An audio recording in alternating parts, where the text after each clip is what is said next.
c'est mon outil, qu'on pourrait le trouver. Car moi je l'ai trouvé et il vit avec moi.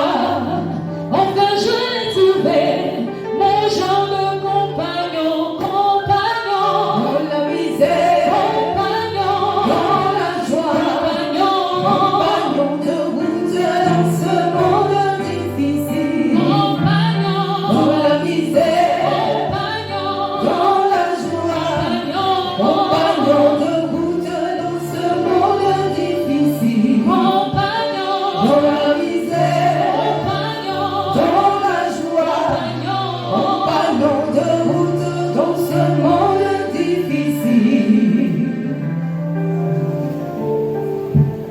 Alléluia. Que ça soit dans la présence de Dieu. Gloire à Dieu. Alléluia. Alors nous étions en train de voir l'abondance du cœur que la bouche parle. Mais nous n'avons pas connu beaucoup de choses. Alors avant de progresser, j'ai fait une entorse quelque part sur la prière. Et aujourd'hui je vais aller avec vous. Vous-même vous allez appeler les choses. Et nous allons faire une entorse avant de continuer. Aller un peu de l'avant. Parce que je ne voudrais pas qu'on aille aussi vite. Mais je voudrais qu'on puisse cerner le sujet. Qu'on puisse prendre le sujet lui-même. Et qu'on puisse pratiquer cela puisse demeurer en nous, puissions vraiment faire corps avec le sujet, tellement il est important. Il est très important. Donc on ne passe pas là-dessus comme cela, mais que le sujet retienne notre attention. Parce que souvent, il y a des sujets qu'on traite et ça ne retient pas notre attention. Alors, nous voulons que ce sujet-là soit imprégné dans notre esprit. Vous voyez donc. Alléluia. Et donc, on va interagir sur le sujet aujourd'hui. Voilà, des sujets qui méritent de l'interaction. Qu'on interagisse, que vous dites ce que vous avez vous aussi vécu par le sujet, saisi par le sujet. Quelle est l'expérience que vous faites au travers de ce sujet? Qu'est-ce que vous vivez, vous pratiquez, que vous expérimentez par rapport à ce sujet? Parce que le thème lui-même, il est pratique. Il est pratique. Et moi j'aime bien ça, la parole de Dieu qu'on prêche comme un discours, ça ne nous amène nulle part. Vous savez pas pourquoi les gens aiment ça. On n'est pas venu à l'église pour qu'on envoie de belles choses. Le monde sait tellement bien le faire. Les gens du monde savent tellement le faire. Quand tu vas dans les amphis, à l'université, dans les grandes écoles, dans les bons discoureurs, on n'a pas besoin de ça. On n'a pas besoin de beaux parleurs, des choses jolies, ça ne nous intéresse même pas. Et c'est ça qui est dangereux pour l'Église aujourd'hui. C'est dangereux pour l'Église. C'est-à-dire, on veut plaire, on veut faire quelque chose qui soit agréable à entendre aux oreilles des gens. On dit que c'est un bon discoureur. Ça ne nous amène nulle part. L'Église, la vie de Dieu n'a rien à voir avec ça. Ça, c'est le monde. Et on a transporté le monde dans l'Église, ça a affaibli l'Église. On a transporté le monde dans l'Église. Et ça a affaibli l'Église. Souvent, les gens qui parlent de Dieu, ils n'ont pas de relation avec Dieu. Ils prêchent Dieu, il n'a pas de relation avec lui. Ils prêchent Dieu, il passe même pas, parce que Dieu lui-même ne connaît même pas, lui-même ne connaît pas. Ce qui intéresse Dieu dans notre vie, c'est d'avoir une relation profonde avec lui. C'est comme par exemple, il y a une seule fille qui parle de Nina, sans pourtant avoir une relation avec Nina. Je dis que je connais Nina. Si tu dis que tu connais Nina, ça veut dire que déjà, Nina te connaît, tu parles avec Nina, Nina te parle, la relation est pas, tu ne peux pas Nina ne t'écrit pas par tes discours, vous connaissez que tu ne peux pas que Nina lise, tu traduis tes émotions. Si c'est par les pleurs, Nina va que tu as envie de pleurer. Si Nina, si tu es content, tu ris, Nina sait que tu as envie de rire.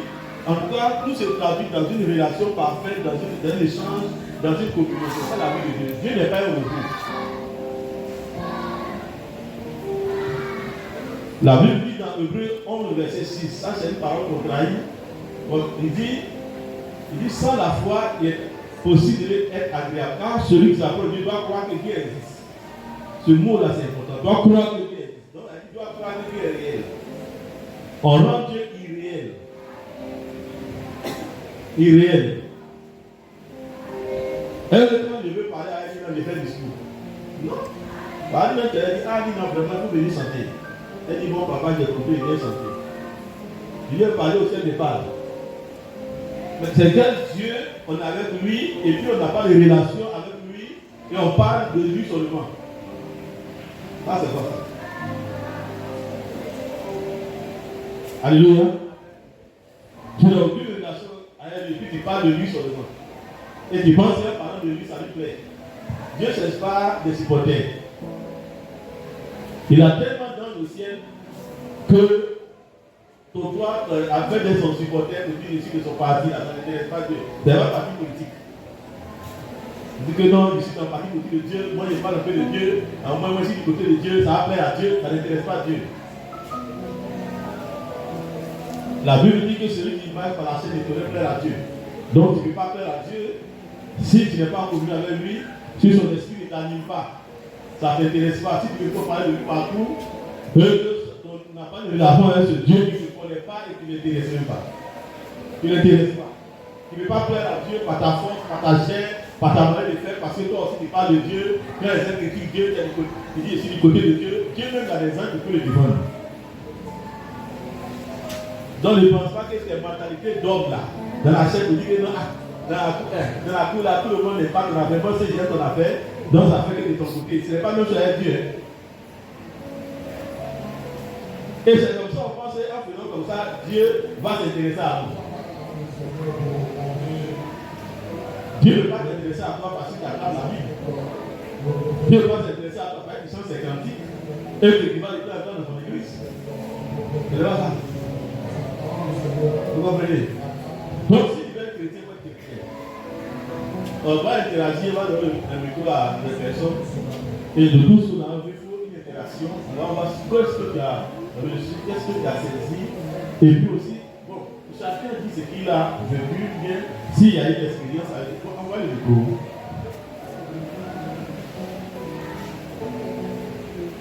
Mes amis, soyez avec qui ensemble? On a demandé ça, c'est pas aujourd'hui. L'église d'objet, c'est pas ceux qui parlent là. On va écouter dans ça. Tous ceux qui parlent, ils disent ça va dire Amen.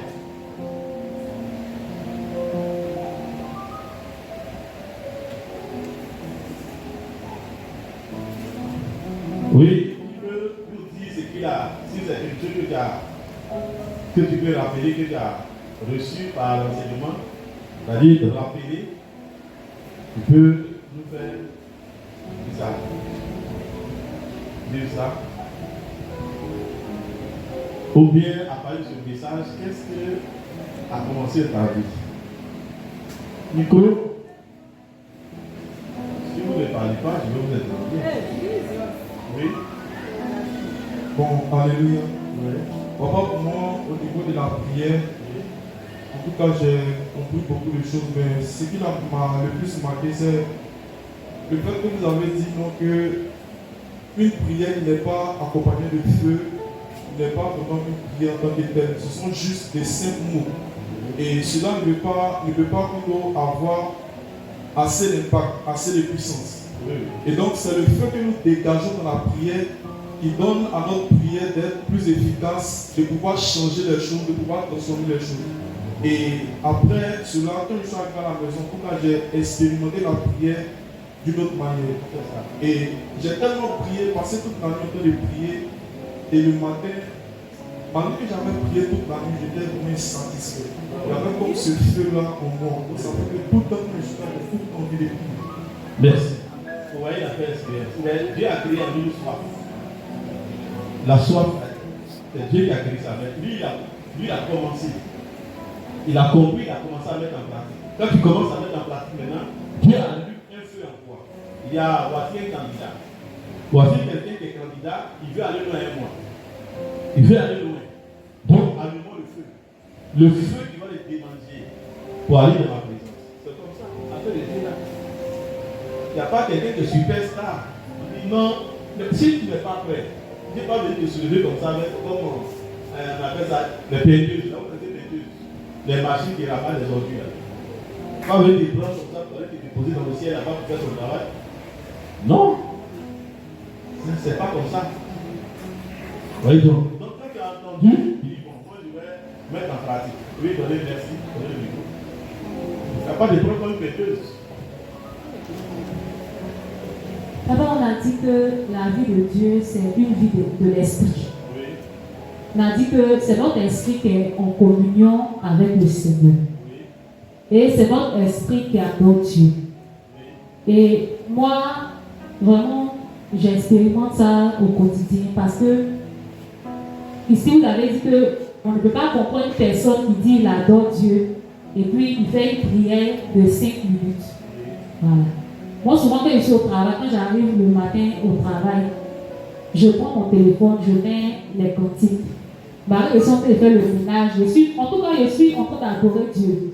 Souvent, il y a des personnes qui me disent, mais toi, même quand on te salue, même tu n'entends pas. Mais si tu es là quelque part, je ne peux pas entendre la salutation parce que je mets mon téléphone, j'adore Dieu, je loue Dieu jusqu'au soir. En tout cas, je suis permanemment dans la présence de Dieu et ça me fait du bien. Merci. Elle a dit quelque chose qui est très important. Elle a dit que quand on l'a senti, mais toi tu ne réponds pas, ou bien tu ne réagis pas. Parce que je suis la présence de Dieu. Voyez donc, il y a des choses qu'il faut comprendre, ce qu'elle a dit, la vie est très importante. Elle a dit qu'il faudrait que nous vivions en tant que chrétiens et d'avoir la conscience que nous sommes dans deux mondes. Elle dit qu'il faut montrer l'importance de ton monde. On n'a pas la conscience qu'on est dans deux mondes. Donc souvent même, on peut même te saluer puis on ne fait pas attention. Elle dit que tu es dans l'autre monde. Vous vivez une vie seulement dans un monde naturel. Nous vivons le monde naturel. Et elle est dans une réalité vivante. Et parfois, je peux te saluer en retard. Elle veut dire que déjà, je montre dans ma vie, je suis conscient dans ma vie que je ne vis pas seulement sur la terre, mais je vis aussi sur le ciel. Vous comprenez un peu? Et ça, c'est quelque chose de si grand. C'est une révélation. C'est une révélation.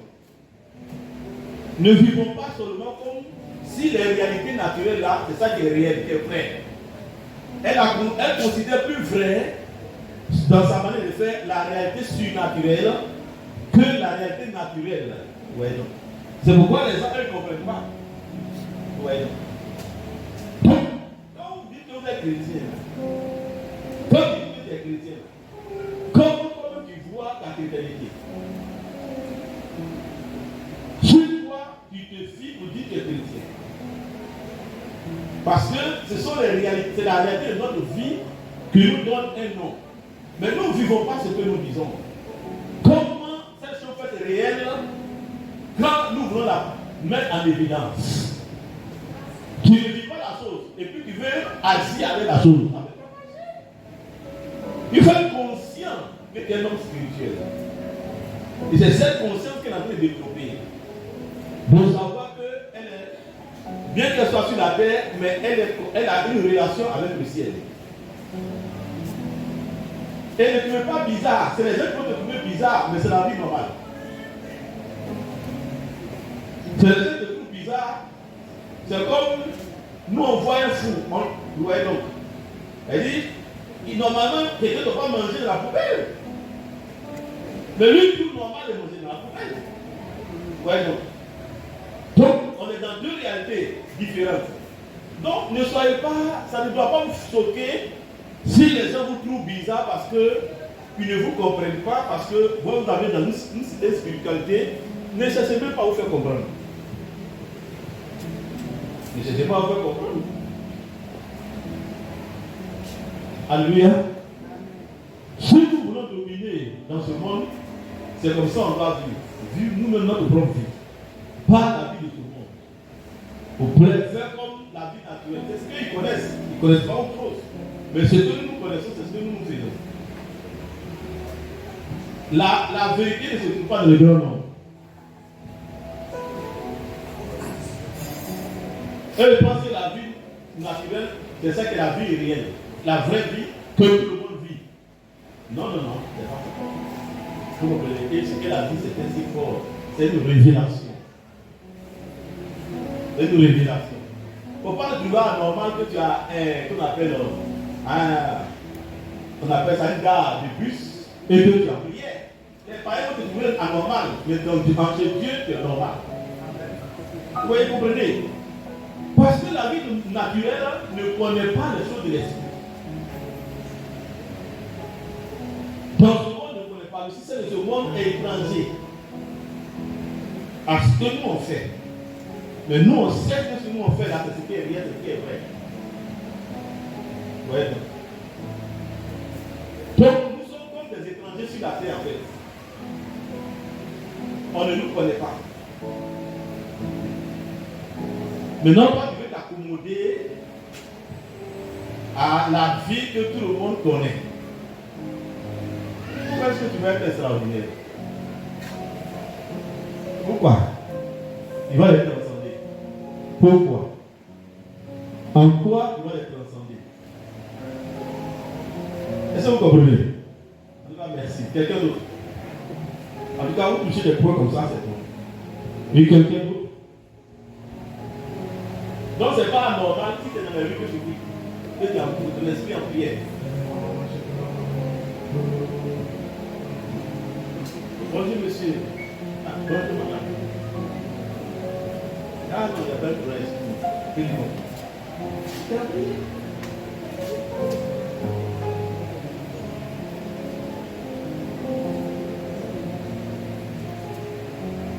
Jésus ne va pas demander de prier. Vous comprenez? Lui, il ne sait pas que Jésus nous a demandé de prier à tout moment. Mais nous, on sait que Jésus nous a demandé de prier à tout moment.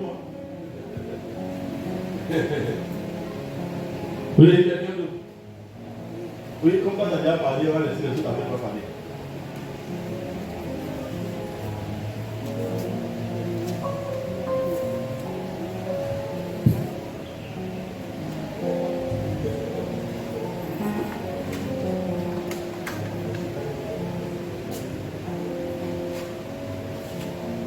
Oui. Papa, mon expérience est que je prie, mais je ne suis pas persévérante dans la prière. Voilà, quand je prends un sujet, moi, c'est moi, je n'en ai pas vite. Voilà. Donc, quand vous avez parlé de la persévérance, de l'entière persévérance, et puis de la prière constante, en tout cas, ça m'a beaucoup aidé. Donc, maintenant, quand je suis sur un sujet, là, ici, de un peu seulement, je ne change pas. Actuellement, ici, sur le sujet là. Donc, j'attends que je n'en qu'à faire pour moi. Donc, ne donne pas ultimatum à Dieu. Voilà. Ultimatum, c'est quoi? Tu définis un temps et que un temps de plainte. Quand ça arrive, là, tu n'es pas encore fait à Dieu, il est trop fait. Il n'y a pas un temps.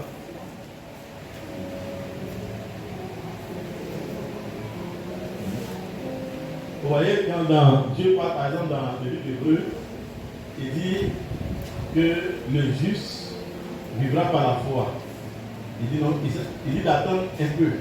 Il dit un peu. Et puis il dit un peu de temps. Il dit un peu, il dit un peu de temps. Vous voyez, non.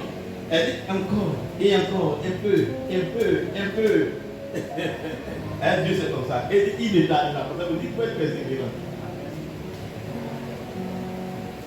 Donc, elle dit le temps de Dieu n'est pas ton temps. Donc laisse le temps de Dieu. Dans notre mentalité, ça tarde. Selon le temps que nous on s'est défini. Mais Dieu dit non, il ne tarde pas. Par rapport au temps. Pas par rapport à ton temps. Oui, quelqu'un d'autre.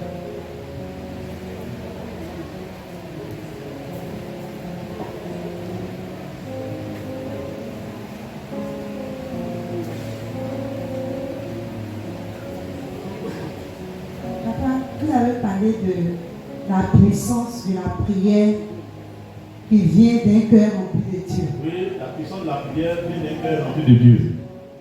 Il faut dire qu'un cœur qui n'est pas rempli de Dieu, il n'aura pas de puissance dans sa prière. Oui.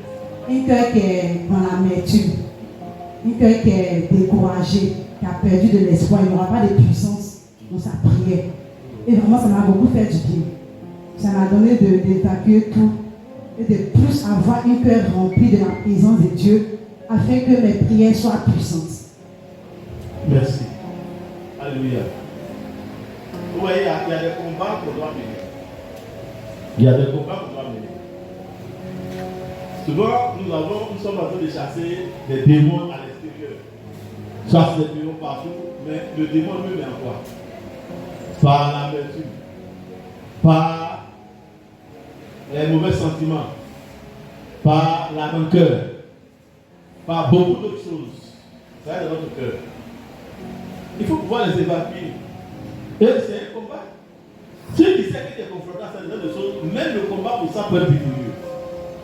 Tu ne peux pas avoir constamment problème, être toujours confronté à cette réalité dans ta vie chrétienne. Oui, tout ça jusqu'à ce que tu sois un chrétien qui est libre dans le cœur.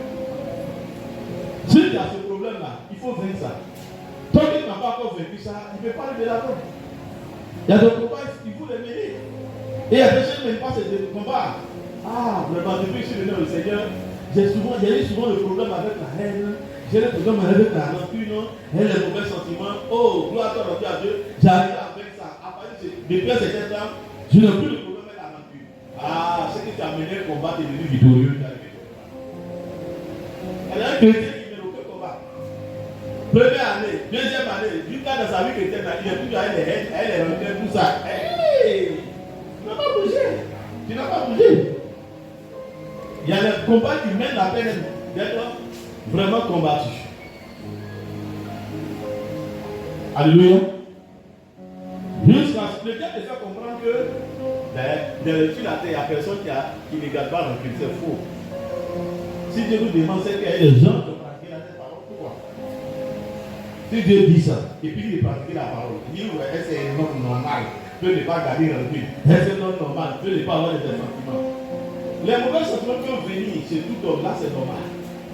Mais l'homme qui a la capacité de ne pas les retenir, les rejeter, c'est son pas. Une situation peut venir un mauvais sentiment. Veut vouloir amener un sentiment dans ton cœur. Mais toi, qui as vécu ça, qui est même capable de le repousser, de ne pas le garder. C'est ça. Ne le garde pas. Le découragement vient. Mais tu es capable de dire non, je n'accepte pas le découragement qui repousse le découragement. Tu ne le gardes pas. Nous, on parle ici des gens qui gardent. Ils gardent à ton cœur. On n'a pas dit de faire quelque chose qui ne fait pas mal. On n'a jamais dit ça. Ça peut te toucher. Mais on parle de celui qui ne garde pas. De celui qui évacue. Mais quand tu n'évacues pas, c'est encore tout le temps. Tu dis, ça tout le temps. Il n'y a aucun homme qui n'est pas confronté ni à la peur, ni au découragement, ni au mauvais sentiment, ni à la haine. Tout le monde sont confrontés à ça. La Bible dit Jésus a été confronté à ça. Même Jésus a été confronté à ça. Tout le monde de la chair est confronté à ça. Aucun pasteur ne peut dire le contraire.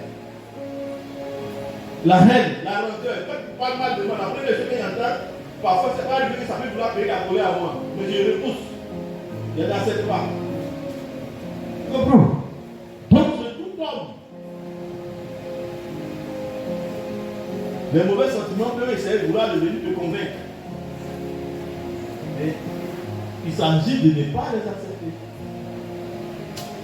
Alléluia. Donc n'écoutez pas la voix du diable qui dit ah non, est-ce qu'il y a un homme sur la terre là qui ne garde pas rancune? Non, ça ne nécessite pas, et puis tu te confortes dans ta position. Il y en a. Alléluia. Voilà, il faut mettre ces différentes nouvelles voix. Voilà, quelqu'un d'autre?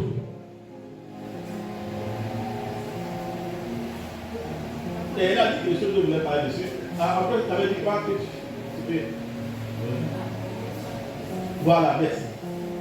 La prière soit puissante. Que la prière vienne d'un cœur, la puissance d'un bel cœur rempli de Dieu. Voilà. Vous voyez donc, c'est important parce que on a dit que la prière est le produit, un fruit de l'esprit, un produit de l'esprit. Donc, si c'est l'esprit en action, l'esprit à l'œuvre en toi qui produit l'effet de la prière, qui produit la prière. Si l'esprit était, la Bible ne savait pas quoi? Si l'esprit était, là, tu avais pris, l'esprit était. On n'a pas dit que n'as pas le Saint-Esprit, tu as reçu le Saint-Esprit, mais tu as éteint l'Esprit, tu as attristé l'Esprit. C'est ça. Et ici, l'autre nous a parlé de la flamme. Quand tu l'enflammes, alors il est propice, il produit les prières. Et des prières puissantes, des prières efficaces, des bombes qui montent. Tout dépend du feu qui est monté. Merci. Vu la mesure qu'on a, moi aussi, je vais ajouter. Donc, je vous laisse toujours la parole. Oui.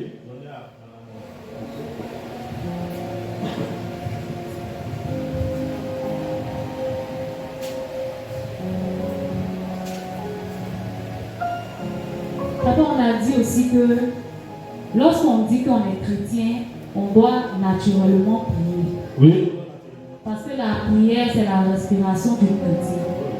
Si l'on dit qu'on est chrétien et qu'on ne prie pas, nous sommes des religieux. Et on a dit aussi que la vie chrétienne, c'est une vie d'expérience avec Dieu. Parce que en tant que chrétien, tu dois expérimenter des choses avec le Seigneur. Mais si depuis que tu es chrétien, tu n'as jamais rien expérimenté avec Dieu, c'est que tu dois revoir ta vie de prière, de consécration. C'est pas tellement bien. C'est ça. Tu n'as aucune expérience avec Dieu depuis que tu es chrétien. C'est l'expérience qui fait notre vie. L'expérience, c'est ce qui est pratique. C'est ce qui est pratique, qui est palpable. Tu n'as aucune expérience avec Dieu. L'expérience te donne de savoir quelque chose avec ton Dieu. C'est du vécu. C'est ce qu'on vit avec Dieu. Qu'est-ce que tu vis avec Dieu? Personnellement. Pas on n'a pas dit que dans la communauté, on chante, puis on danse, puis on fait je ne sais pas quoi, pour le courant ou bien des prestations. Non, c'est pas de ça on parle. Mais toi, personnellement, quelle est ton expérience avec Dieu? Quelle est ton expérience avec Dieu? Pour que tu dises que tu es chrétien.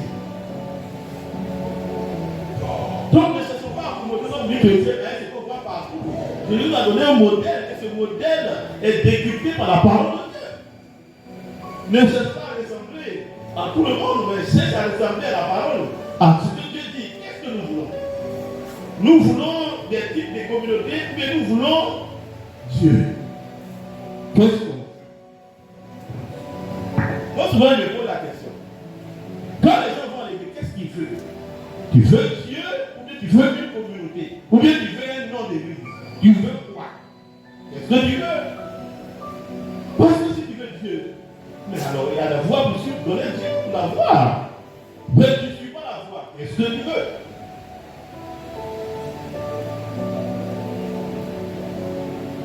Veux-tu être chrétien? Sois chrétien. C'est. Tu veux que Dieu soit chrétien? Regarde, c'est comme ça qu'on est chrétien. Et tout ça, il y a une dividende. Mais qu'est-ce que tu fais? Il n'y a pas de dividende. Elle dit, il n'y a pas de gain, on gagne, il n'y a pas de dividende. C'est quoi? Dis à ton mari, c'est quoi? C'est quoi? Oh la dividende.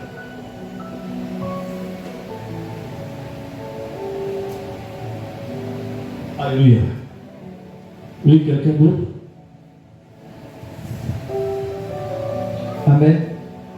Je veux rendre grâce à Dieu pour l'enseignement que papa me donne.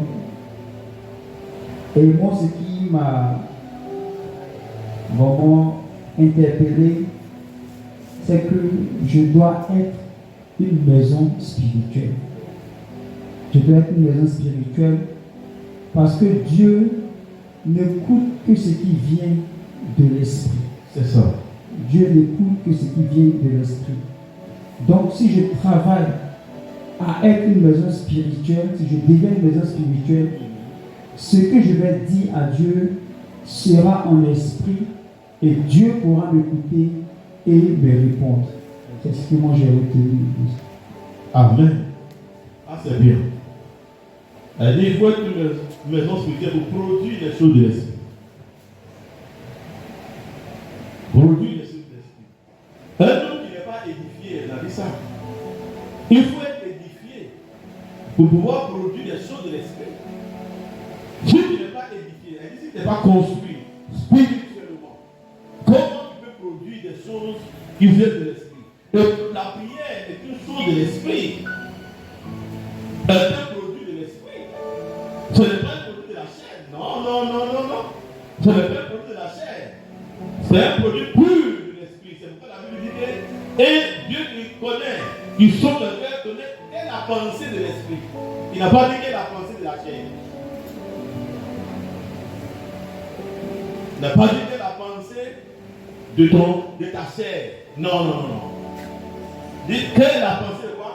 De l'esprit. C'est l'esprit qui s'exprime. Alléluia. Et c'est des choses que vous devez connaître. Vous devez savoir. Oui, quelqu'un d'autre?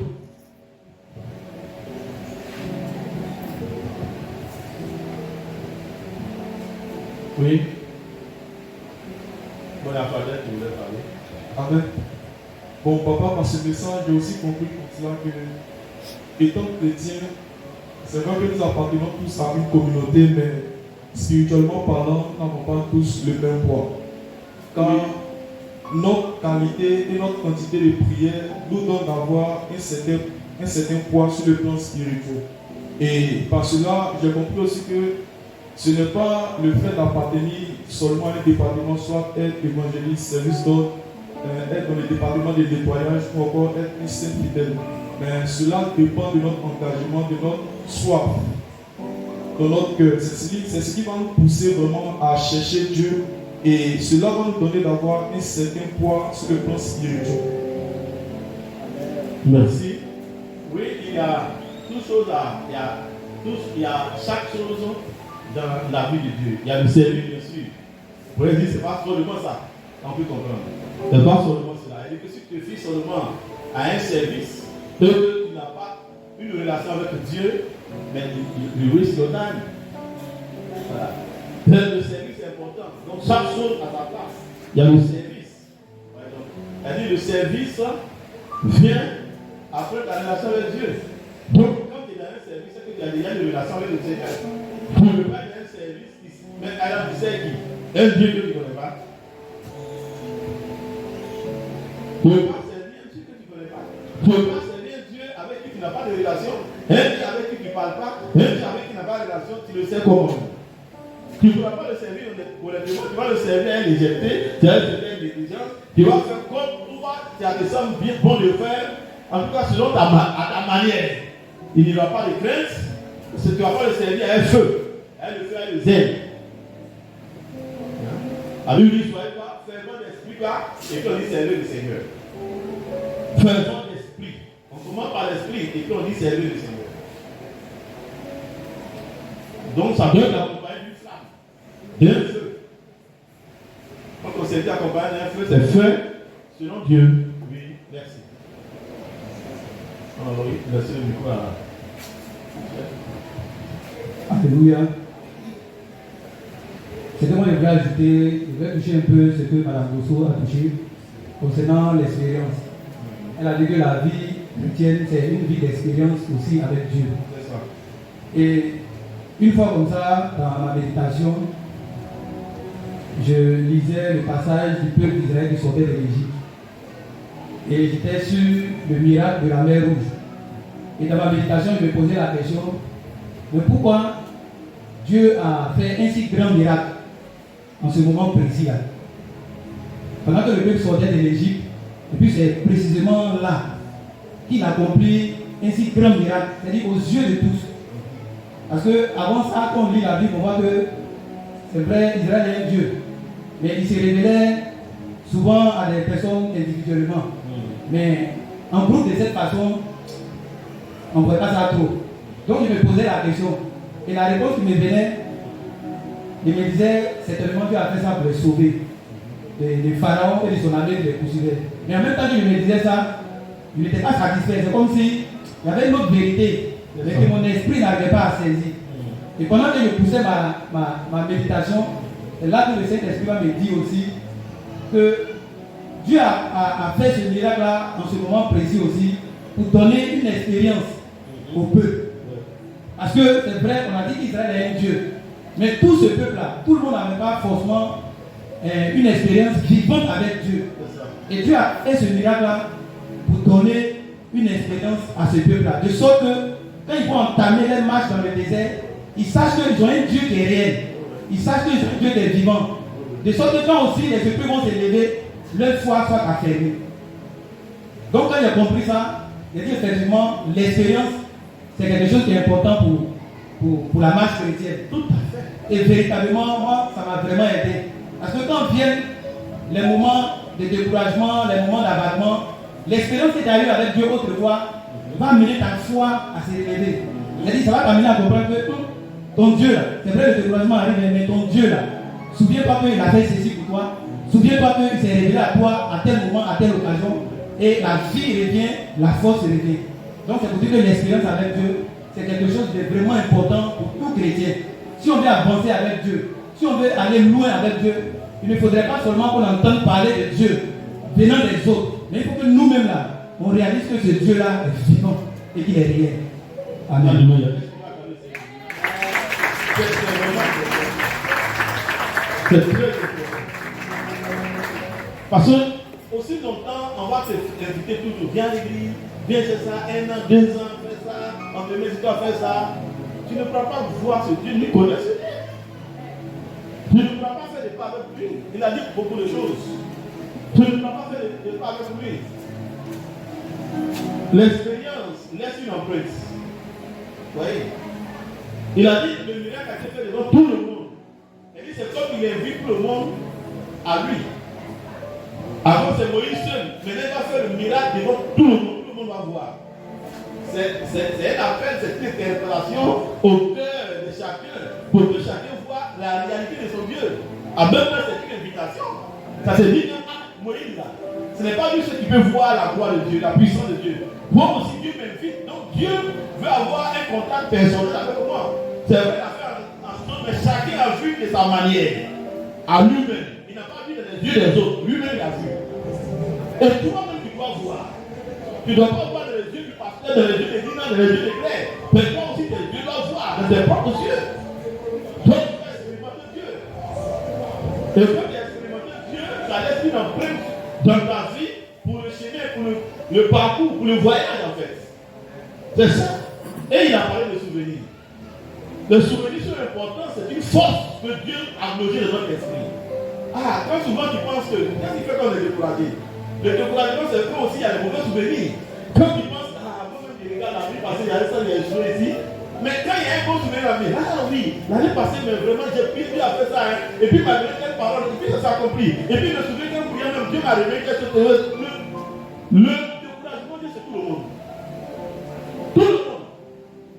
Et quand tu es là, tu te souviens que, ah, j'ai quand même prié, Dieu m'a donné telle parole. Ça te réconforte. Telle année, j'ai prié, voici ce que j'ai vu dans le ciel, ou bien dans mon expérience avec Dieu. Ah, ça te réconforte. Donc, Dieu prend beaucoup de choses, tous ces éléments-là, pour nous fortifier. Mais si toi, tu n'as pas d'expérience avec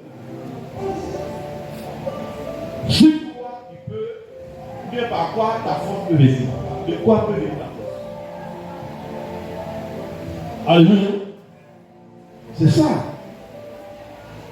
Et comme ça, on a l'impression que Dieu est très loin de nous. Dieu est très loin de nous. Et il a dit deux choses encore. Il a dit, il a fait méditer, et il a vu une vérité. S'il s'arrêtait là, il n'allait pas voir la suite de la vérité. Donc aussi, quand tu parles du temps avec Dieu, plus tu vas découvrir ce Dieu, tu vas découvrir d'autres choses. Là où tu t'arrêtes, c'est que tu t'arrêtes pas qu'il t'a arrêté. Mais Dieu ne s'est pas arrêté. Dieu voulait entrer à d'autres choses de Dieu que tu peux connaître, que tu peux avoir, que tu peux rencontrer. Donc tout dépend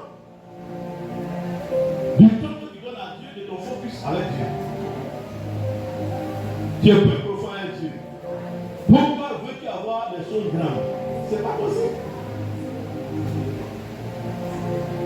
On dit la profondeur après la profondeur. Tu ne peux pas voir des choses grandes dans ta vie, des choses profondes dans ta vie, des choses glorieuses dans ta vie, comme tu as une petite relation avec Dieu. Ton temps est Dieu l'a écrit comme ça. Tu espères donner quoi avec ça? Quoi? Ça ne peut pas aller. Et nous tous nous sommes invités. Son qu'il a dit est tellement fort. Il a fait ça devant tout le monde. Moïse a vu, tout le monde a vu. Maintenant, à qui ça parle? Est-ce que ça te parle? Donc ceux à qui ça parle, ils sont les invités de Dieu. Et souvent on prêche des paroles ici, il y a des paroles qui doivent toucher ton cœur, mais tu mets ton cœur ailleurs. Mais tu n'es pas un bon invité de Dieu. Vous voyez donc? Tu n'es pas un bon invité de Dieu.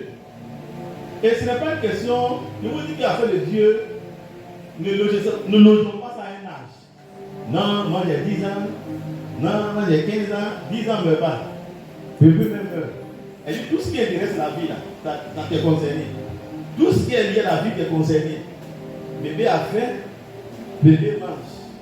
Enfant a faim, enfant mange. Grand a faim, grand mange. Grand sommeil, grand dort, tout le monde. Petit meurt, grand meurt, vieux meurt. Tout le monde est concerné. Il ne faut pas dire si jeune. Tout ce qui concerne la vie, les réalités de la vie, on est tous concernés. Et dernièrement, on a dit au président que lui n'a qu'à venir prier, que lui-même n'a qu'à prier. Il trouve ça bizarre. C'est ce qui est normal. Parce que sinon, c'est dit quoi? Que Dieu là, c'est très grand. Ce Dieu, il n'y a pas grand. Nous tous sommes des petits devant Dieu. On est enfants de Dieu. Nous sommes des enfants. À la maison, on t'appelle maman. On t'a dit que toi, tu es maman devant Dieu. Tu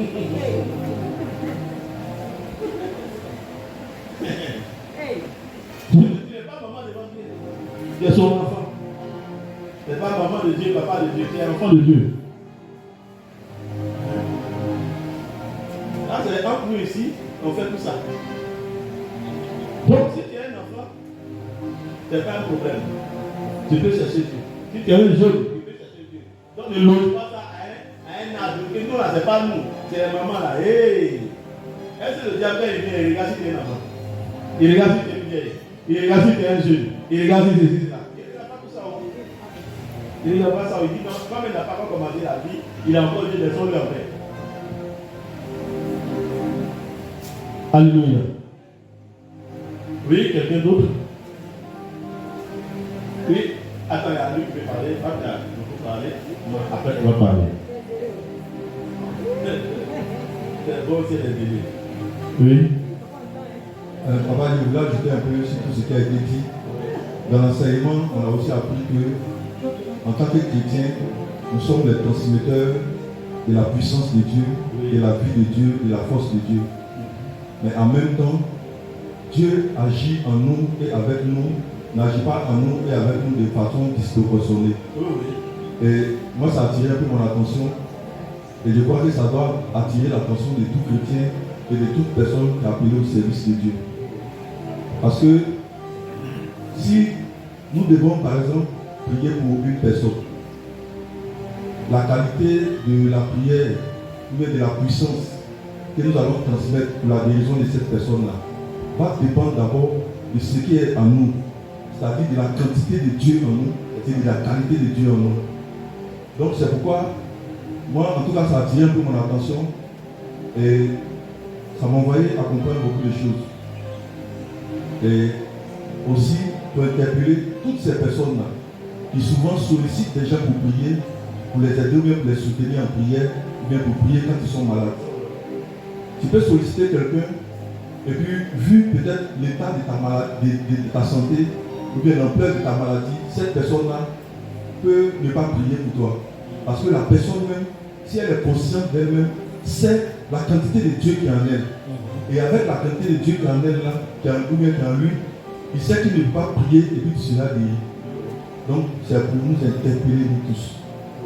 Voilà. Aussi, je voulais partager une expérience. Le lundi 7, quand vous avez fait votre enseignement, moi j'ai un peu écouté et après je suis sorti. Mais après j'ai eu des retours concernant certains témoignages sur le temps qu'on pouvait passer dans la présence de Dieu. Et j'ai entendu des gens dire que vous avez dit que vous avez passé 20 heures ou 20 heures dans la présence de Dieu. Et le lundi 8, j'ai décidé d'expérimenter ça. Et le jour-là, il a pris une décision, il n'est pas sorti. Et il a décidé d'expérimenter. Et de 9h jusqu'à 20h, je suis resté dans la présence de Dieu. J'ai prié, j'ai médité, j'ai adoré, j'ai prié, j'ai médité, j'ai fait ça en séquence jusqu'à 20h.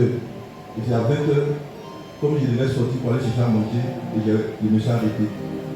Mais vers 18h, 18h30, je me suis levé et j'ai commencé à prier. Dès que j'ai ouvert la bouche, j'ai senti automatiquement, c'est-à-dire de manière naturelle, comme des toits d'araignée sortis de moi. Et c'est là que j'ai compris qu'il y a des choses dans notre vie qui ne peuvent nous quitter que seulement lorsqu'on passe un long moment dans la présence de Dieu. Et vraiment, cette expérience-là m'aide aussi actuellement, parce qu'à chaque fois, j'essaie d'associer un certain nombre de temps pour pouvoir vraiment durer dans la présence de Dieu. Donc c'est cette expérience-là que je voulais partager. Merci, on va partager. C'est une décision. C'est une décision. Parce qu'il y a souvent un débat là-dessus. Est-ce que c'est le temps qui compte, c'est pas le temps qui compte. Le sujet n'est pas là. Le sujet, c'est le fait de passer du temps avec Dieu. Ouais. De passer du temps avec Dieu. Dites-moi. Dieu veut qu'on demeure permanent dans sa présence, ou ça lui plaît ou ça ne lui plaît pas. Si tu as compris ça, c'est trop. L'homme qui passe assez de temps dans la présence de Dieu, il y a tellement de choses à dire là-dessus. Elle dit, c'est pas lequel pitié. Tu passes de temps dans la présence de Dieu, il y aura forcément, dans les scènes, des expériences avec Dieu. Ah, c'est sûr. Il y aura des expériences avec Dieu. La Bible dit, quand Moïse est monté, avant d'avoir la table, il est resté pendant longtemps. Dieu nous a habitué notre esprit à amener notre esprit à être habitué à lui, à demeurer dans sa présence. Qu'est-ce qui peut retenir notre attention? Quand est-ce que quelque chose peut retenir notre attention? Une chose retient notre attention quand nous passons du temps braqué sur la même chose. L'attention est très importante. C'est l'attention qui change nos perspectives, qui change beaucoup de choses dans notre vie. La chose à laquelle tu es habitué finit par nous appelons t'épater. Ouais, non. La chose par laquelle, souvent, vous voyez, si quelqu'un qui travaille souvent dans les maquilles, bien de départ, tu peux ne pas aimer la musique, tu es là-bas, tu entends la musique. Quand tu arrives à la musique, ça va sortir dans ta tête. Et puis, quand tu es là, tu vas commencer à chanter ça dans la musique. Hé, ils sont tous chanter. Mais ce n'est pas exprès, parce que tu es resté là-bas, ton organisme a été impacté, ton corps a été impacté, tes yeux ont été impactés, c'est à remplir. Quand c'est rempli, ça va faire quoi? Tu n'as pas péché. C'est ce qui est en fait de sortir. Et si tu n'arrêtes pas, le fait que tu chantes, elle dit un peu accumuler le temps. Vous comprenez? C'est ça. Donc, c'est ça Dieu. Le temps que nous passons, notre focus va changer beaucoup parce que nous avons vécu tellement de choses dans le monde, dans la vie, et des choses qui ont laissé des traces dans notre âme, dans notre corps, dans notre chose. Et on a des difficultés de retenir les choses de Dieu. Donc il faut un travail. Il faut un travail. Et ça va changer nos habitudes. Vous savez, l'homme naturel, le corps naturel a des difficultés d'aller vers Dieu. Donc il faut y habituer, il faut lui donner cette habitude au moins. Il faut lui donner cette habitude, elle dit cette facilité d'être avec lui. Et donc c'est tout ça. Et si tu le fais, tu vas voir qu'à un moment donné, Dieu te donne cette grâce de la vérité là. À un moment donné, les choses vont se faire naturellement. Parce que c'est comme si tu avais fait la passe à Dieu pour les choses pour lesquelles toi tu luttais. Dieu, en réalité, Dieu ne veut pas qu'on fasse les choses par notre force, qu'on lutte. Il veut nous aider. Ouais, donc on lutte parce qu'il y a un manque de présence de Dieu. Il y a un manque de présence de Dieu. Donc on lutte. Et de la chair, ça ne marche pas. ne peut pas marcher. Et donc, c'est des choses qui sont importantes et il faut vraiment le vouloir. Et je vais un peu parler dessus parce qu'il a pris ça, c'est un sujet important, très important. Et il faut le vouloir, mais ce n'est pas facile parce que le diable n'aime pas qu'on passe le temps dans la parole de Dieu. Parce que faire la différence entre quelqu'un qui prie et quelqu'un qui parle la parole de Dieu. Un homme peut prier, il ne pas parler la parole de Dieu. Il prie, mais il a fait manger à l'eau, il a fait manger à l'eau, il a fait manger à l'eau. Alléluia. Ouais, donc. Elle dit, tu as prié, mais tu as des luttes. Des luttes. Et c'est à Dieu n'est pas en train de m'attendre au marché. Mais non. Donc il faut être débarrassé de tout ça. Des luttes. Vous comprenez? Mais quand l'onction prend la place, ça captive notre esprit. Quand notre esprit est captivé, notre esprit est braqué sur Dieu. Notre esprit, Dieu peut avoir ton attention. En réalité, Dieu c'est notre attention. Quand Dieu arrive à avoir maintenant notre attention, et c'est par le Saint-Esprit qu'il veut captiver notre attention. Il veut nous braquer comme la carte et puis te braquer dans notre vie. C'est ça. Et c'est en ce moment-là qu'on peut l'entendre, on peut le comprendre. Souvent, vous voyez, quand tu es en train de parler avec quelqu'un, elle dit, tu as fait quelque chose, tu veux lui expliquer. Il dit non, faut pas lui. Il dit non, tu veux qu'il se calme. Pourquoi? Parce que tu veux calme pour que tu puisses bien expliquer. Et aussi, on est chaud, il n'y a pas d'attention, on ne peut pas bien expliquer, et lui aussi ne pourra pas comprendre. Et c'est ça notre maladie. Elle dit on est chaud, on n'a pas de temps. Fais qu'il est parti. Donc, il dit Dieu dit à un homme comme ça, il ne peut pas faire quelque chose d'abord. C'est quand il sera bien calme. Il peut être calme. Vous comprenez? Donc, c'est important. Et donc, c'est des choses qu'on peut le faire. Et pas à pas, parce que le diable va vouloir t'interférer dans ça. Mais si tu es un homme de combat, tu vas vaincre au fur et à mesure. Ça peut ne pas aller facilement. Non, ça ne pourra pas aller facilement. Un temps va venir, même une heure, tu ne pourras pas passer. Ouais, donc. Mais si tu veux aller loin, Dieu va t'aider et tu vas gravir des choses comme l'escalier, pas à pas, une heure, il y avait une heure qui a gagné, il y a gagné 2 heures, il y a gagné 2 heures, 3 heures, 4 heures, 5 heures maintenant. Après, maintenant, tu as pris la vie. C'est un combat. C'est un combat. Mais il faut opter pour ça. Parce que ça là, c'est là-bas que Dieu nous invite. Il nous invite dans le flou. Vous avez vu la vision d'Ézéchiel. Où on a mesuré le cordeau. Ça, ce sont les étapes de la vie chrétienne. La mesure du cordeau, au départ, ça faisait pas, c'était quoi? Sur sa cheville. L'eau était sur sa cheville. Il dit, bon, de mesurer quoi encore? Un coudé, on a pris coudé. Il a mesuré le coudé encore, on a mesuré le coudé. L'eau est montée jusqu'à où? Jusqu'au genou. Ça, c'est les différentes étapes d'évolution. Donc, il ne voulait pas que l'eau soit à la cheville.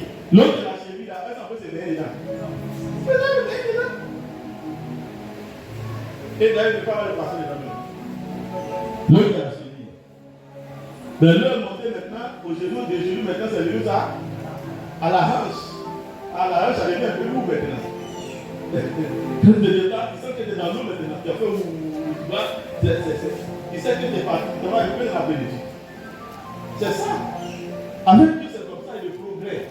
Dieu prend des images pour montrer le progrès et à chaque étape, son contenu. C'est que nous pouvons vivre. L'homme qui était à sa série, quand il marche dans l'eau, c'est qu'il vit, c'est pas la même chose que l'homme que au genou, c'est qu'il vit, c'est pas la même chose en marchant dans l'eau. Et celui qui a l'eau ici aussi, c'est qu'il expérimente par l'eau qui est là, c'est pas la même chose. Vous comprenez? C'est ça la réalité de la vie chrétienne. Mais après, lui a montré qu'à où? Jusqu'au cou. Et quand tu arrives jusqu'au cou, qu'est-ce qu'il voulait maintenant?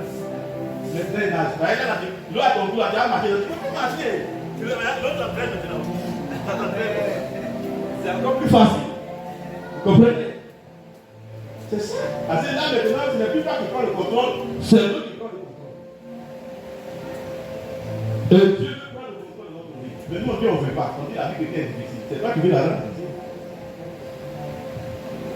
Une fois Dieu a pris le contrôle, c'est facile. C'est facile. Alléluia. Donc c'est pas état. Il faut le vouloir. Il faut combattre. Il faut aller vers lui. Et c'est important. Avec quelqu'un d'autre.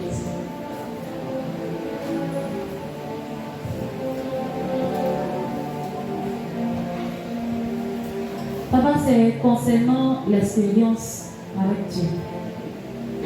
Souvent, avant. Quand, par exemple, je fais un songe ou bien quand il y a quelque chose que je vais expliquer à mon mari, il ne comprend pas. Et je me suis dit que, bon, il ne comprend pas, moi aussi, je me dis, bon, c'est bon, après je laisse. Mais je me dis que souvent, l'expérience avec Dieu, Dieu lui-même nous force à avoir une expérience avec lui. Parce que c'est comme le peuple d'Israël dans le désert. C'est vrai, ils connaissaient le Seigneur. Depuis leur père, ils connaissaient Dieu. Mais ils n'avaient pas encore d'expérience avec Dieu, comme Michel l'a dit. Il a fallu qu'ils se retrouvent devant la mer Rouge pour qu'ils voient la grandeur de leur Dieu. Et c'est comme ça aussi dans la vie de mon mari. Il a fallu cette épreuve de la maladie pour que lui aussi ait une expérience avec Dieu. Voilà. Parce que avant, quand je dis, viens, on va prier là. Il dit, toi là, on va prier 5 minutes, 10 minutes. Je suis fatigué. Il dit, ah bon, d'accord, il n'y a pas de problème. Donc on prie, quand on finit de prier, on dit amen, lui il va se coucher. Après, moi, je continue. Mais aujourd'hui là, quand il quitte au travail, il vient comme ça, je suis fatigué. Et toi là, aujourd'hui, on va prier. Aujourd'hui, on va prier. Sharon, va chercher la Bible, on va prier. Et on se regroupe, on prie. Je vois comment mon mari prie. Vraiment, je suis contente. Je suis heureuse de l'homme qu'il est devenu en Jésus. Il a fait sa propre expérience avec Dieu. Il a fallu qu'il soit malade, vraiment, il soit vraiment oppressé. Vraiment. Pour que lui aussi il sache qu'il a un grand Dieu. Avant, il savait que Jésus existait. Il savait que Jésus pouvait faire tout pour lui. Mais aujourd'hui, là, il peut aussi expliquer à quelqu'un qui vit cette situation que Jésus peut faire pour toi. Il peut aussi dire à quelqu'un que Jésus va guérir, il peut te guérir aussi. Et souvent quand je suis là comme ça, il dit, viens t'expliquer quelque chose. Il dit, il y a quoi? Il dit, aujourd'hui là, quand je priais là, j'ai entendu la voix de Dieu. Il dit, alléluia. Il dit, aujourd'hui quand je dormais là, vous voyez ce que le Seigneur m'a montré. Il dit, t'as montré quoi? Et puis il me montre, les sons sont clairs. Tout ce qu'il dit là, c'est clair, c'est propre. Vraiment, je suis contente. Je veux dire merci au Seigneur pour sa vie. C'est mon témoignage. Amen. Merci. Gloire à Dieu. Je ne vois pas aujourd'hui. Là, il est là. On n'a pas de quoi ici, hein? Bien. Alléluia. Gloire à Dieu. C'est important. C'est vraiment important. Alors, je ne sais pas si on va demander aux femmes de prier que leur mari soit dans cette situation.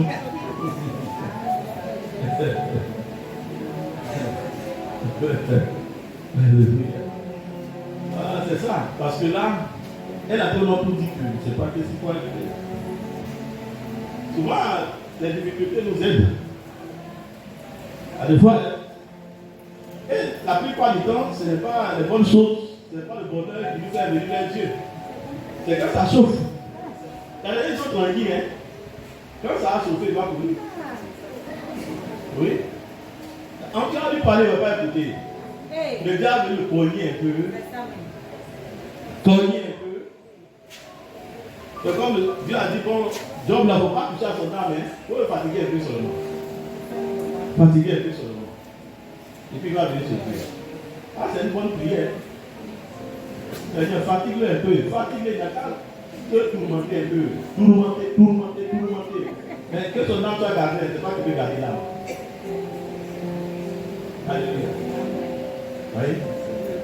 Le pro, souvent, nous amène à Dieu. Les difficultés nous mènent souvent à Dieu. Parfois, c'est une invitation. Une invitation. Dieu vient t'inviter à sa présence. Les gens qui n'écoutent pas la voix de Dieu, au moins il est invité. Ça pourrait se passer autrement. À deux autres. Votre affaire de Dieu. Il y a un marabout qui parle. On dit même là, dans cette affaire-là, on dit, il y a un monsieur qui est marabout là-bas. Lui, il peut faire quelque chose. Il dit, il y a des gens, priez bien pour certaines personnes. Il y a des gens, ils ne savent pas. Mais il dit, le diable, quand le diable te peine, il te rend tellement ignorant et il te rend fou. Elle dit, tu ne trouves jamais la bonne voie de Dieu. Tu te perds. Elle a un truc qu'ils vont perdre. Elle dit, quand même Dieu dit que Dieu peut amener vers lui, c'est ça qui le perd même. Il le perd. Cela dit, une personne vendue au diable, vendue à l'ennemi. Cette situation, au lieu de la possibilité de Dieu, va faire quoi? Le loyer de Dieu. Et il y a beaucoup de gens comme ça chrétiens. Au lieu de la difficulté, la preuve de Dieu, ça les fait fuir Dieu. Dis à quelqu'un, je prie Dieu que ça t'arrive pas. Regarde sa vie, regarde sa vie. Je prie Dieu que ça ne t'arrive pas. Regarde ça t'arrive là. En guillemets, tu es appelé fils de la perdition. C'est comme tu es programmé à la perdition. Il y a des gens, pour même arriver comme ça, même, ils sont là. On dit non, quand venir à l'église, c'est tel pasteur vient réaliser notre église, réaliser si on peut pour toi. Non, il n'est pas prière. Et il va toujours dans le monde, sur le mauvais chemin. Et il s'en va mourir. Quand il voit les gens comme ça, il dit c'est pas possible. Il ne voit jamais la bonne voie. Non, en priant pour les gens qui vont comme ça. Il y a un gars comme ça, Satan le début.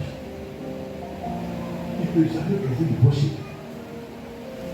Même quand il va le bon chemin, il voit, mais il va prendre le mauvais chemin.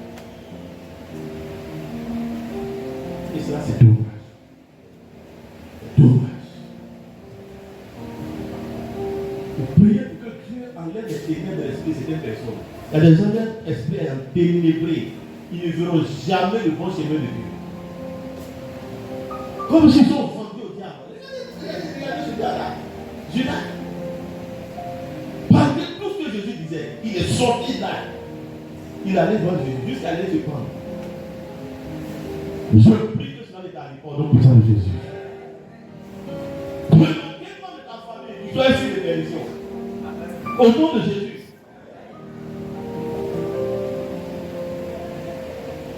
Il y a des gens qui m'ont dit qu'il arrive là. Il dit, il fallait même prier un jeune chrétien pour qu'il soit guéri. Il va être pas marabout. Et puis il meurt.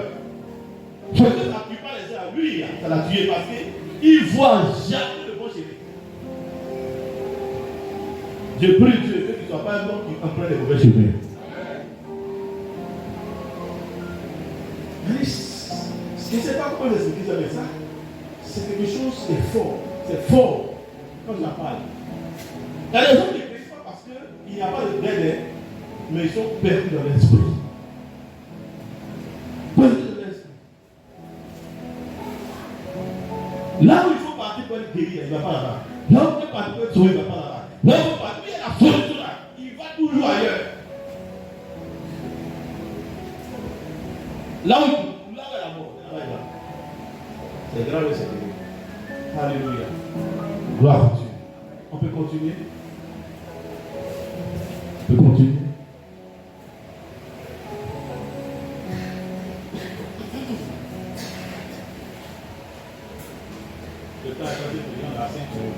Alléluia. Papa, moi, mon expérience. Tu ne vois pas la personne. C'est vous. C'est la bonne. Bon, une fois, le responsable Michel. C'est dans que je ne s'en pas bien. Nous l'avons enseigné sur la prière. Et il a dit, quand on est chrétien, on doit abandonner la prière cosmétique. C'est-à-dire, Seigneur, mon Dieu, mon roi, 5 minutes et puis tu laisses. Cosmétique. Tu t'es dit vite et puis tu laisses. Prière cosmétique. Encore. Abandonne la prière cosmétique. Encore. Abandonne la prière cosmétique. Quand il va quelqu'un dire, non, faut dire c'est cosmétique. Il dit cosmétique. Cosmétique. Alléluia. Oui, tu peux continuer. Et il a donné un exemple encore. Il a dit, bon, il a donné un exemple sur les armes de combat. Il a dit, il y a les fusils avant pour tirer sur l'homme. On met pour t'aider et puis on suit. Il a dit, quand tu es toujours dans la prière cosmétique, c'est comme ça spirituellement ton âme de combat est. Et je me retrouvais tellement dedans, j'étais à temps. Aujourd'hui où le monde est développé, le diable, lui, il a tous les âmes pour me nuire, pendant que moi, je suis toujours en 1980. C'est pas 80 même. C'est-à-dire, j'aime pas les vraies âmes de combat. Je suis toujours dans la Première Guerre mondiale. Voilà. Et c'était comme ça. Donc je dis à partir d'aujourd'hui, je ne vais plus faire prière cosmétique. Et puis je vais avoir des trônes pour combattre le diable. Est-ce qu'on doit terminer des trônes? Et souvent je le suis dans ces statuts où il met comment on doit expérimenter Dieu, comment on doit toujours être en contact avec Dieu. Et depuis j'ai commencé, quand je fais mes prières cosmétiques, je ne suis pas contente. Je ne sais pas, quand je prie, c'est comme tu as soif, on te donne l'eau, mais ça te fait rien. Or avant, quand je fais 5 minutes, 10 minutes, bon, c'est comme si j'étais pauvre. Mais depuis un moment, quand je prie, je ne suis pas contente. Je suis obligée de durer pour que mon âme soit satisfaite. C'est comme ça.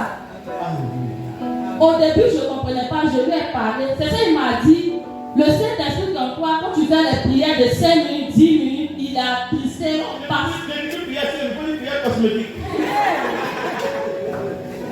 Et en tout cas, l'enseignement m'a beaucoup aidé. Je suis plus dans prière cosmétique. Et puis, mon âme de prière n'est plus 1980.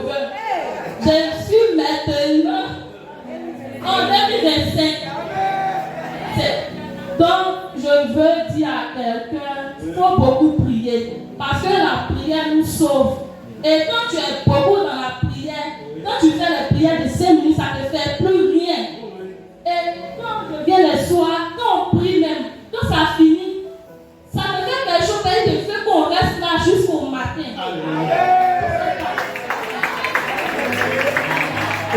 Donc, vraiment, je vais dire merci à Dieu pour la vie des responsables. Et une fois encore, le responsable Zabéi avait dit, quand tu viens dans la présence de Dieu, il ne faut rien négliger. Avant, quand je viens, bon, je suis beaucoup focus sur l'enseignement. Oh, il y a la louange, il y a l'adoration qui est là. Et une fois encore, plus du soir, quand je suis venue, je ne me sentais pas bien. Je me suis, la parole de responsable où il disait, il ne faut rien négliger.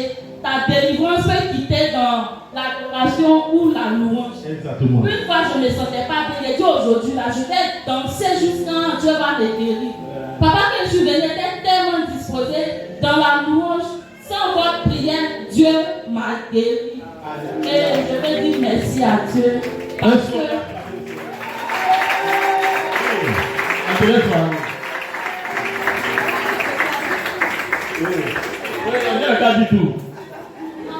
Vraiment, avant, j'étais dans prière cosmétique. Maintenant, là, soit quand je prie, quand je vais quelque part, je ne sais pas, mais c'est comme Dieu me parle. Une fois, il disait, toujours le pasteur dit Dieu me parle, mais Dieu parle comment? Car c'est ton esprit.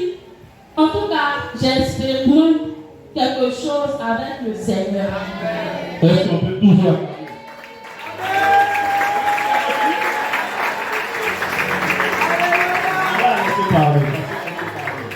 Quand je suis partie dans et puis voilà encore, vous avez dit aussi que quand tu passes du temps dans la prière de Dieu, dans la prière, tu peux prier pour un sujet, puis le Saint-Esprit va te conduire dans un autre sujet.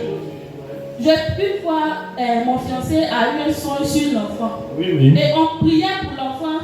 Et immédiatement, le Saint-Esprit me dit, faites prière de repentance. On priait pour dire Seigneur, on priait le combat, on faisait les prières de combat, mais le Saint-Esprit m'envoyait sur la prière de repentance. Et quand j'ai fini, j'ai dit, mais pourquoi on prie et puis tu m'envoies sur la prière de repentance? Et une fois je lisais la Bible, j'ai vu que quand tu es dans le péché, tu fais que tu as péché, tu peux condamner ton enfant. Donc vraiment, je dis merci à Dieu et puis merci à vous parce que grâce à vous aujourd'hui, je peux m'arrêter pour dire Dieu me parle. Quand je suis quelque part, Je ne sais pas, mais quand j'étais à l'église, avant j'étais dans un, mais maintenant, quand on fait quelque chose, je suis sensible. Ça touche pas avant, je suis là, je suis pressée, mon esprit ailleurs au marché, mais maintenant quand on vient, je n'ai plus le temps pour la maison, bien le pasteur n'a pas fait vite, il est parti. Le pasteur n'a pas fait vite, il est parti. Maintenant, je suis là et je vais dire merci à Dieu parce que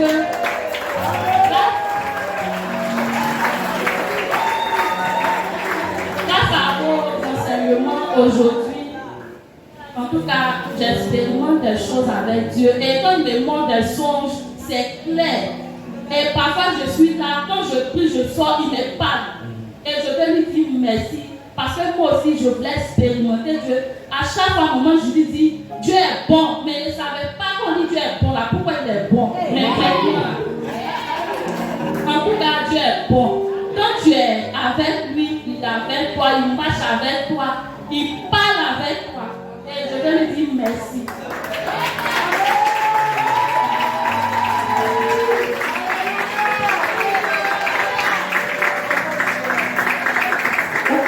Réaliser la joie que ça peut faire à un pasteur d'attendre son petit Amen.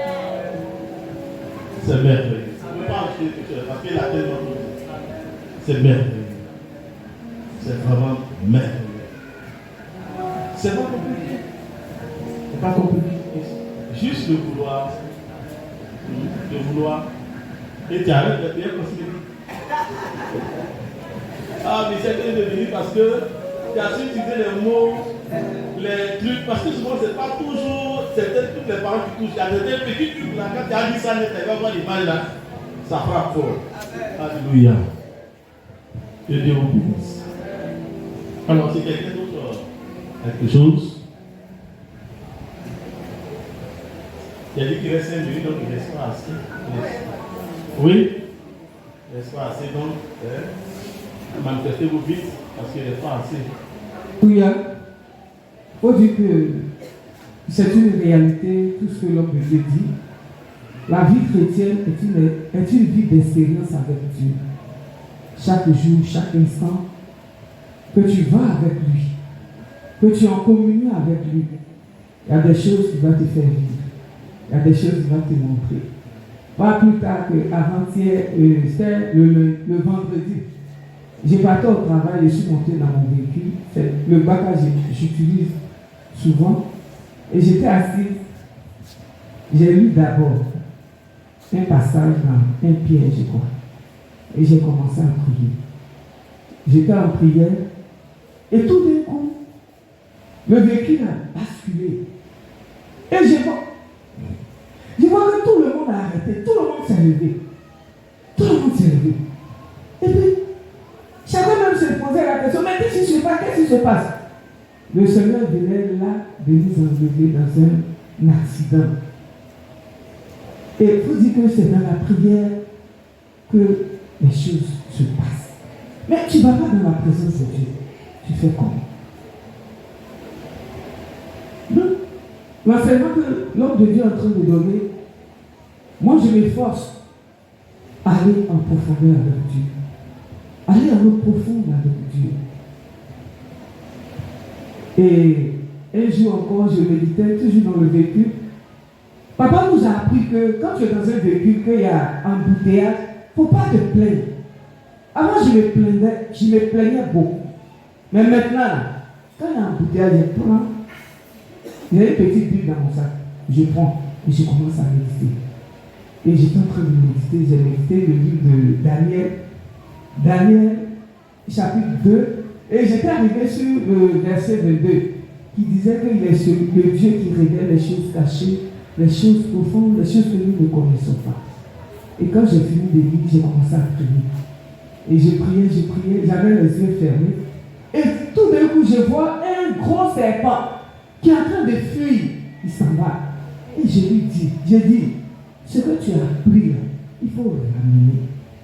Ramène, dépose ça et puis il faut partir. Alléluia. C'est pour dire que dans la prière, il y a beaucoup de choses qui se passent. Il y a beaucoup de choses Et il faut aller, il a dit, il faut aller passer plus de temps avec le Seigneur. Moi j'ai dit, vous qui ne travaillez pas à profiter. Parce que quand tu travailles, ce n'est pas facile. Tu peux vouloir prier. Et puis ton patron va t'appeler. Viens faire ça. Ce n'est pas facile. Donc, même si vous ne travaillez pas, passez plus de temps. Je n'ai pas cherché à travailler. Il faut travailler. Mais le temps que le Seigneur vous donne, il faut profiter. Il faut mettre ça à profit. Parce que quand tu vas travailler, si c'est pour toi-même, il n'y a pas de souci. Mais si c'est pour quelqu'un, ça ne sera pas facile pour toi. Alléluia. Donc voilà ce que j'ai vécu avec le Seigneur et il continue de le faire. Que son nom soit béni. Amen. On va voir et je vais conclure. C'est une interaction intéressante et je pense qu'on va reporter encore l'interaction parce que là on arrive à vraiment, chacun arrive à dire des choses. J'ai entendu son témoignage, ça m'a éduqué moi-même et c'est merveilleux. C'est bien quand on commence à mettre les choses en pratique et on les expérience. On a des expériences, on expérimente la chose. Et tu n'es pas vraiment. Dieu ne te rejette pas si tu es jeune. Donc tout le monde peut le faire. Il faut essayer. Dieu n'a pas besoin forcément de la multitude. Mais le peu, il utilise le peu. Donc le peu de nom que nous sommes. On est nombreux, sinon tout le monde n'est pas à l'église. Mais ceux qui sont souvent habitués, qui ont entendu ces messages, il ne faut pas regarder autour de toi. C'est le message qui concerne. Si tu es là que tu as entendu ça, c'est que c'est pour toi. Ce n'est pas pour ton frère qui n'est pas là. C'est pour toi. Si c'est pour toi, alors mets-toi à l'œuvre. Et si nous mettons à l'œuvre, Dieu ne va pas dire quand vous êtes encore jeune, vous êtes encore petit, il n'est pas à faire de grands choses. Dieu peut t'utiliser. Tu vas donner des armes dans le quartier où tu te trouves. La grâce de Dieu, la puissance de Dieu va se déclarer au travers de toi et on va faire beaucoup de choses importantes, grandes choses. Et ça, c'est très important. C'est quelque chose qu'on doit le faire, on doit désirer. Si on te presse un message, ce message est pour toi. C'est pour toi. Si on te donne un repas, c'est ton repas. On a préparé le genou, on a préparé poulet avec les cuisses bien là. Mange, c'est pour toi. Mais on te donne que tu ne manges pas. Et puis tu te dis, non, je ne suis pas digne de ce repas. Pourquoi ce repas est aussi copieux? Pourquoi il y a tellement de poulet dedans? Les repas qu'on te donne, si c'est consistant, c'est que tu es un homme important. C'est l'enseignement que tu reçois là. Je ne veux pas que nous n'avons pas enseigné. Non, je ne veux pas dire ça. Mais il y a des choses de telles choses qu'on ne nous a pas fait savoir ça. Obéir au Seigneur, faire ceci, faire cela, sanctification, c'est bon, on a donné tout ça. Mais les profondeurs qu'on enseigne comme ça là, on ne nous enseigne pas seulement des choses de l'esprit. Les choses de l'esprit. Maintenant, tu as la grâce. On te donne bon plat. Mange. Il y a ton bâton. On te donne bon plat pour manger. C'est toi. Ça veut dire que Dieu t'aime. Ne dis pas que je suis jeune, Yasmine. Ne dis pas que je suis jeune. Je suis trop jeune. Non, je suis jeune. Maman Kakouda, c'est elle qui doit faire ça. La monsieur, c'est maman Kakouda qui doit prier. C'est maman Kakouda qui doit prier. C'est notre maman. Nous, en Inde, nous sommes les enfants. Non, tu n'es pas enfant. Dieu a dit, je ne dis pas ça. Ne dis pas que tu es un enfant. Son nom, c'est pas dans notre tête. Non, moi, je viens d'arriver. Il dit, ne dis pas que je viens d'arriver à ta vie. Non, moi, je suis maman. Nous, les mamans là, ne dis pas que je suis maman. Pour que ta père ne trouve pas d'excuses. Donc, moi, je suis jeune. Dis à toi, ne dis pas que je suis jeune. Ne dis pas que je suis jeune. Elle dit, tu parles mal. Ce que tu parles là, c'est pas bon. Yasmine, tu as compris. À la maison, tu pries. Si maman ne prie pas, toi tu pries. Quand maman tu vas prier, mon enfant m'a appris de prier comme ça. Yasmine a appris de prier là. Moi-même, elle doit prier. Mais Yasmine regarde à la maison, elle dit non, c'est les grandes personnes de la maison qui doivent prier. Dieu appelle aussi Yasmine à prier. Il y a des enfants qui ont gardé leurs parents en Christ. Par leur prière, ils ont apporté la vie dans leur maison. Ils ont apporté même la paix dans leur maison. Parce que ces enfants sont spirituels, prient Dieu. Et les parents ont été gagnés. Et les problèmes de la maison ont été arrangés. Parce que dans la maison, il y a des enfants qui sont très spirituels et qui prient Dieu. Donc Dieu prie les enfants. Donc pourquoi toi tu es jeune, il ne va pas t'écouter. Dans ta maison, tu dis il y a des problèmes. Mais en tant que jeune, comme on va dans la a donné ici là. Tu n'es pas occupé, mais tu es le candidat à la prière. Quand tu n'es pas occupé, mais tu es le candidat à la prière. Souvent, Dieu permet, ça peut arriver. Que le monde n'ait pas de travail, mais Dieu dit non, faut au garage et après je vais t'utiliser. Ça veut dire pas qu'il n'y a pas de travail pour toi. Mais souvent, Dieu nous recale pour nous préparer à des grandes choses. Le temps qu'il t'a donné là, bien à vous faire. Ne jouez pas le temps. Il y a des choses que vous dépassez, tu dépasses ton temps, tu ne peux plus le faire. Vous ne mettez pas à profit le temps que Dieu vous donne. Au moment où tu es libre, eux que tu peux tout faire, tu ne l'as pas fait. Mais un temps viendra que le temps là, tu vas le chercher. C'est déjà trop tard. Ce que Dieu voulait faire dans ta vie, pour lequel tu as trouvé ce temps-là, tu as mal négocié ce temps. Tu as mal géré ce temps. Il a gaspillé. Mais à profit le temps que Dieu te donne. Si Dieu te donne d'avoir du travail que tu es occupé, donne gloire à Dieu.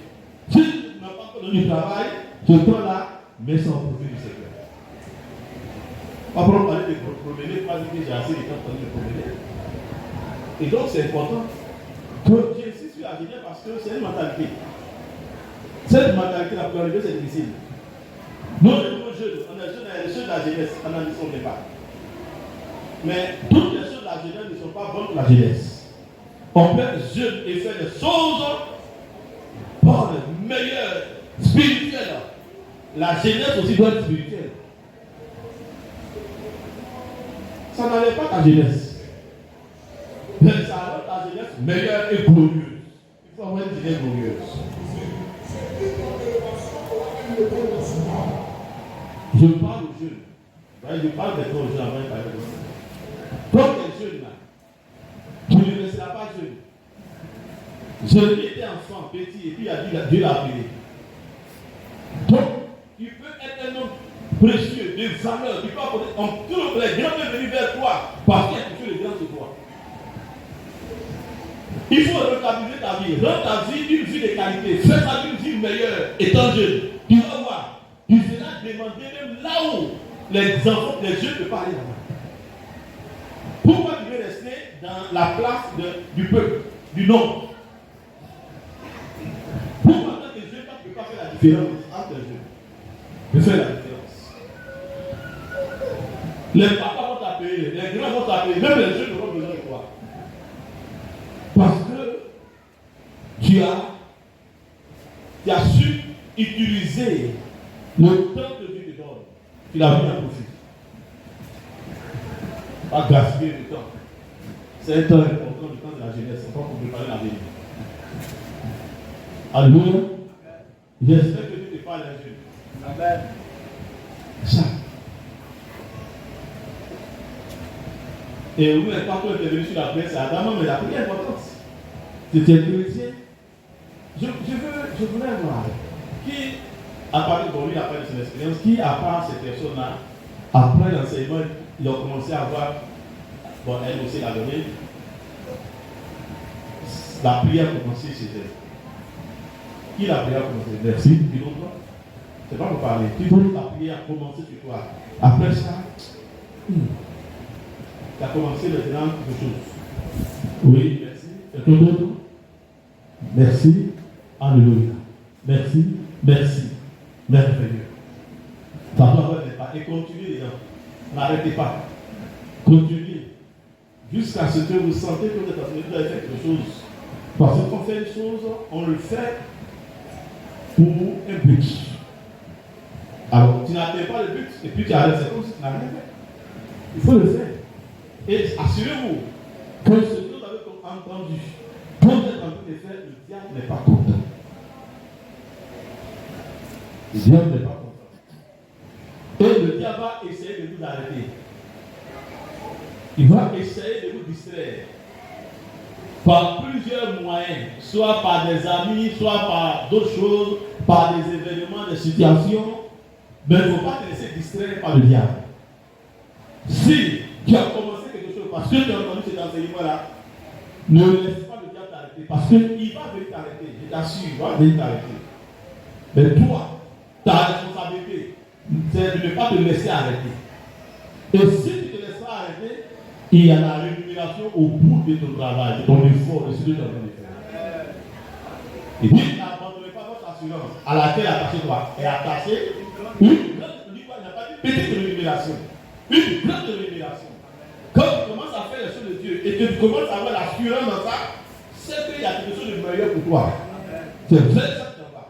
Alors n'arrête pas jusqu'à ce que moi. Tu as commencé, tu vas expérimenter les choses. Spirituellement comme physiquement. Tu peux faire la différence dans ta génération.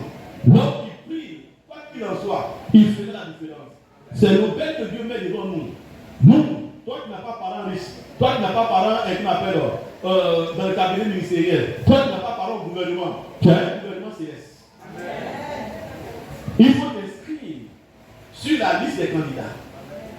Des candidats qui veulent le gouvernement céleste et qui cherchent l'approbation du gouvernement céleste. Si tu as fait ça, je t'assure, je ne vais pas te mentir. Ta situation sera entre les mains de Dieu. Quoi qu'il en soit, Dieu va changer ta situation. Ta vie ne sera pas la même d'ici quelques années dans l'avenir. Si tu as gardé la persévérance, ça va faire la différence. Qui sait? Si c'est toi, Dieu a choisi pour changer les choses dans ta famille. Dieu t'attend et tu n'as pas répondu. Il attend maintenant qu'une autre personne laisse sa cause de ta famille. Pour que cette personne apprenne encore de vie chrétienne, pour initier notre programme. Parce que quand tu es venu, tu as échoué. Si Moïse était venu pour libérer le peuple d'Israël, il avait échoué. Le peuple d'Israël attend encore. Et tu sais pourquoi Dieu a fait le pas chrétien, c'est pas pour venir te balader ici. Presse-toi au profit. Je ne sais pas comment parler pour que vous compreniez ça. Presse-toi à profit. Je vous dis pour ça, le diable a failli me faire mourir. Il m'a attaqué fortement. Je vous ai pas un peu les détails. Mais je vous le dis, je vous témoignage. Ça dit c'est important.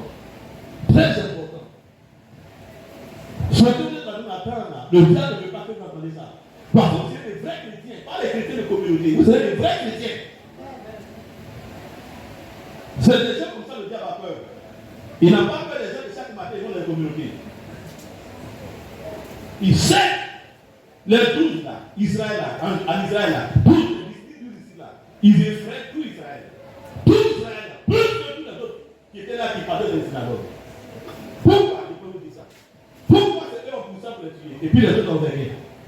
Parce qu'ils effraient le diable. Parce que ce qu'ils entendent et ce qu'ils font est différent. Ça, c'est un vrai chrétien. Sinon, vous pouvez faire le diable. Je ne sais pas pourquoi Dieu t'a mis à passer dans cette famille pour que ça ne soit chrétien. Si c'est par toi, ta famille va sortir de la malédiction et que les gens ne se marient pas, les gens n'arrivent pas à faire. Il y a tellement de défis de ta famille, on attend que quelqu'un se lève.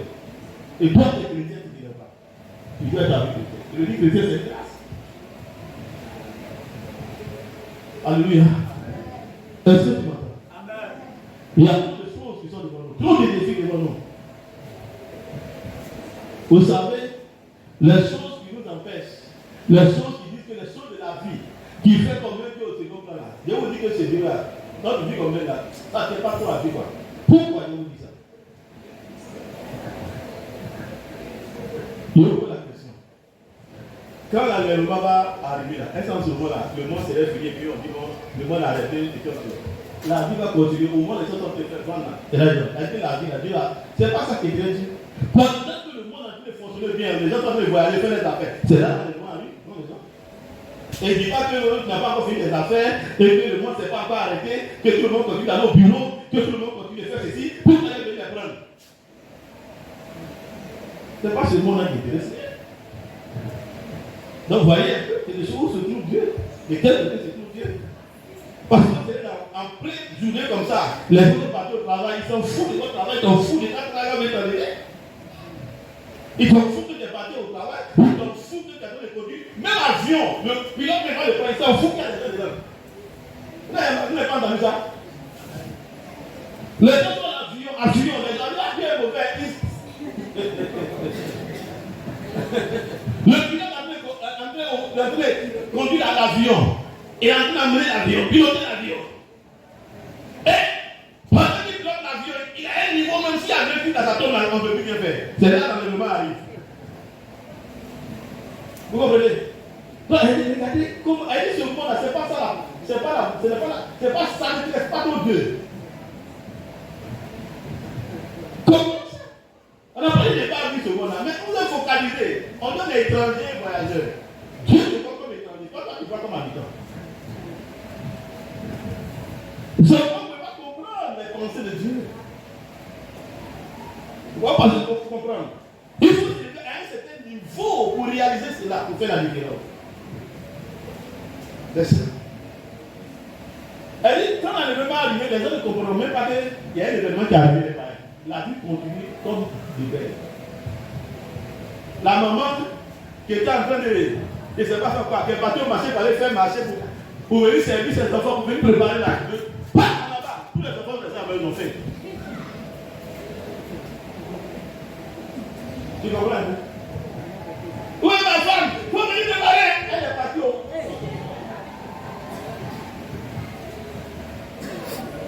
Pour le moment, elle est juste là pour préparer pour toi parce que si la terre vient arriver certaines choses comme ça, sinon, c'est pas pour ça qu'elle est venue sur la terre. Mais pourquoi maintenant vous faites ça comme si c'est la norme? Dieu qui a créé le monde est contre toi. Même à l'église, c'est là que le prêcher fait culte et puis il enlève tout le monde. Le pasteur, pas le pasteur est parti. Alléluia. Ah, on va tout faire.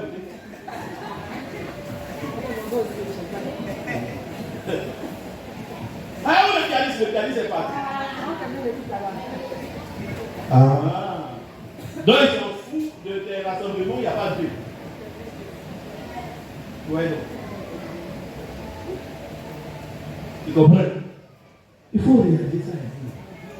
Pourquoi Dieu fonctionne comme ça? Pourquoi il peut fonctionner comme ça? Parce que le temps, tout le pays, il y a beaucoup de personnes, 60 personnes dedans. La vie de conduit, il enlève le chauffeur. Il dit, ah, mais non, on ne peut pas arrêter le monde comme ça. Les gens vont mourir partout dans le monde. Il y aura des terribles choses qui vont arriver. Les bateaux vont s'avirer. Il a enlevé tous les pilotes. Vous êtes au monde, mieux que la mer. Et vous êtes en bateau. Il n'y a aucun pilote dedans. Comme ils n'avaient pas navigué. Nous sommes. Donc la chose que tu valorises tellement, il faut regarder ça avec les caméras de la loupe de Dieu. Pour voir le regard de Dieu sur ça. Pour pouvoir évaluer les choses. Que Dieu nous bénisse.